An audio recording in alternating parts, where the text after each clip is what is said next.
تنصروا الله ينصركم ويثبت أقدامكم.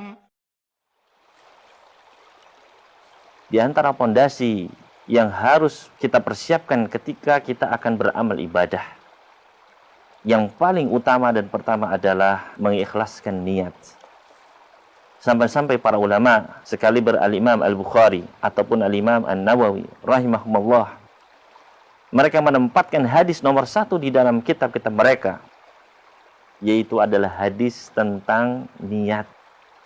Seakan-akan mereka mengingatkan diri mereka agar ketika mulai menulis, agar mengikhlaskan niat mereka. Dan juga mengingatkan kita sekalian, agar ketika mulai membaca ataupun ketika mau beramal, maka perhatikanlah niat kita.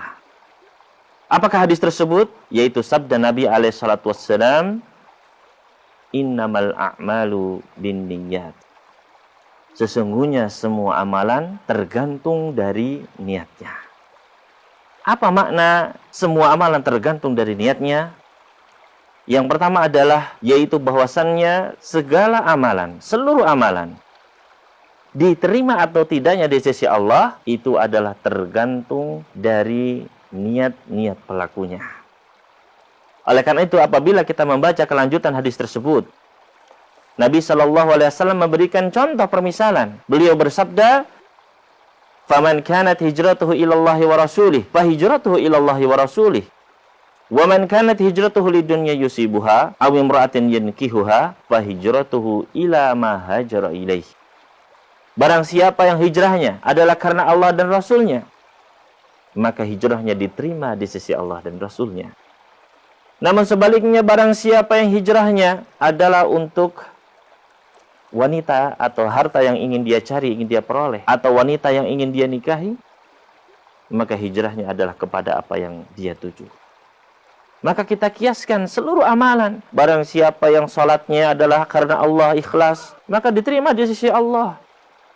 Barang siapa yang zakatnya, puasanya, hajinya, umrohnya, dan seluruh amalannya karena Allah, diterima di sisi Allah.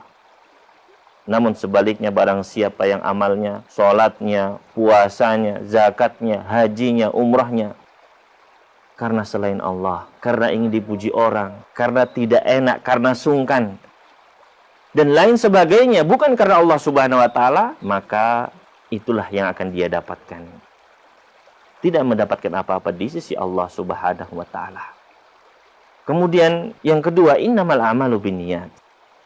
Semua amalan tergantung dari niatnya. Maknanya adalah besar kecilnya pahala juga tergantung dari keikhlasan niat kita. Oleh karena itu, Al-Imam Ibnu Mubarak rahimahullah pernah mengatakan, betapa banyak amalan yang terlihat kecil, namun ternyata menjadi besar pahalanya di sisi Allah gara-gara niat. Dan betapa banyak amalan yang terlihat besar menjadi kecil di sisi Allah gara-gara niat. Oleh karena itu, apabila kita membaca kelanjutan hadis tersebut, innamal a'malu binniyat wa innamal likulli imri'in ma nawa. Sesungguhnya semua amalan tergantung dari niatnya, dan bagi pelakunya ganjaran sesuai dengan apa yang dia niatkan. Maka besar kecilnya pahala yang kita dapatkan adalah tergantung dari niat kita. Bisa jadi ada dua orang yang sama-sama melaksanakan ibadah. Salat misalnya dalam satu shaf bersebelahan, namun pahalanya bisa berbeda. Karena apa? Karena kadar keikhlasan dari masing-masingnya. Kemudian yang ketiga, semua amalan tergantung dari niatnya. Maknanya adalah ringan beratnya suatu amalan itu juga tergantung dari niatnya. Maka suatu amalan bisa sangat kita nikmati, suatu ibadah bisa menjadi sangat ringan apabila niat kita ikhlas karena Allah Subhanahu wa Ta'ala. Apabila hati kita bersih. Namun suatu amalan akan menjadi sangat berat apabila niatnya kurang atau bahkan tidak ikhlas. Oleh karena itu, orang-orang munafikin, mereka sangat berat untuk berangkat ke masjid, untuk melaksanakan sholat berjamaah. Kenapa? Karena tidak adanya keikhlasan di dalam hati mereka.